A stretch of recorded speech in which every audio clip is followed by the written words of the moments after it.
Assalamualaikum warahmatullahi wabarakatuh. Perkenalkan, nama saya Muyantika, NIM 21253133. Kelas C. Di sini saya presentasikan sedikit tentang sistem urinari. Sistem urinari adalah suatu sistem di mana terjadinya proses penyaringan darah sehingga darah bebas dari zat-zat yang tidak dipergunakan oleh tubuh dan menyerap zat-zat yang masih dipergunakan oleh tubuh dan menyerap zat-zat yang masih dipergunakan oleh tubuh. Zat-zat yang dipengaruhi oleh tubuh larutan dalam air dan dikeluarkan berupa urin atau air kemih. Di sini ada juga ginjal. Ginjal adalah suatu kelenjar yang terletak di bagian kelenjar cavum abdominalis di belakang peritoneum pada kedua sisi vertebrata lumbalis 3, melekat langsung pada dinding belakang abdomen. Bentuk ginjal seperti biji kacang. Jumlahnya ada 2, buah kiri dan kanan. Ginjal kiri lebih besar dari ginjal kanan. Dan pada umumnya ginjal laki-laki lebih panjang dari ginjal wanita. Yang pertama itu ada fungsi ginjal. Yang pertama, memegang peranan penting dalam mengeluarkan zat-zat toksis atau racun. Yang kedua, mempertahankan suasana keseimbangan cairan. Yang ketiga, mempertahankan keseimbangan kadar asam basa dari cairan tubuh.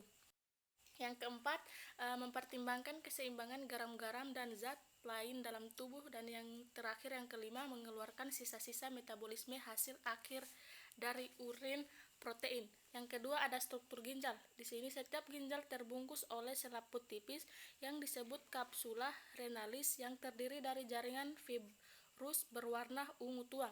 Lapisan luar terdiri dari lapisan korteks atau substansi kortikalis, dan lapisan sebelah dalam bagian medula atau substansi medularis membentuk kerucut yang disebut renal piramid.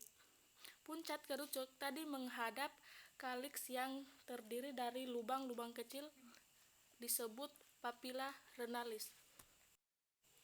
Yang bagian ketiga, fisiologi ginjal. Yang pertama, mengatur volume air atau cairan dalam tubuh.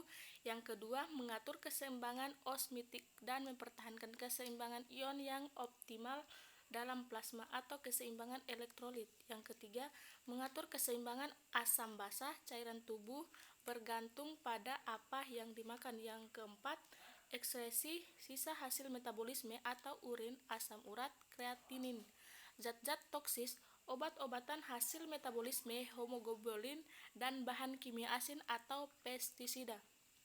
Yang kelima, fungsi hormonal dan metabolisme. Dan yang terakhir, keenam, peredaran darah ginjal. Ginjal dapat darah dari aorta abdominalis yang mempunyai percabangan arteri.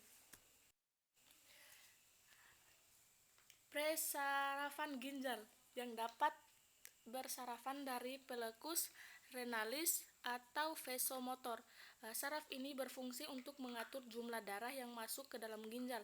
Saraf ini berjalan bersamaan dengan pembuluh darah yang masuk ginjal, di mana ginjal tersebut kelenjar suprarenalis. Kelenjar ini merupakan kelenjar buntu yang menghasilkan 2 macam hormon, yaitu hormon adrenalin dan hormon kortison. Adrenalin dihasilkan oleh medula.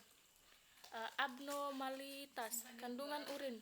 Yang pertama itu adalah glukose, benda-benda keton, garam empedu, pigmen empedu, protein darah, dan beberapa obat-obatan. Sekian dan terima kasih. Wassalamualaikum warahmatullahi wabarakatuh. Ini kecil sekali.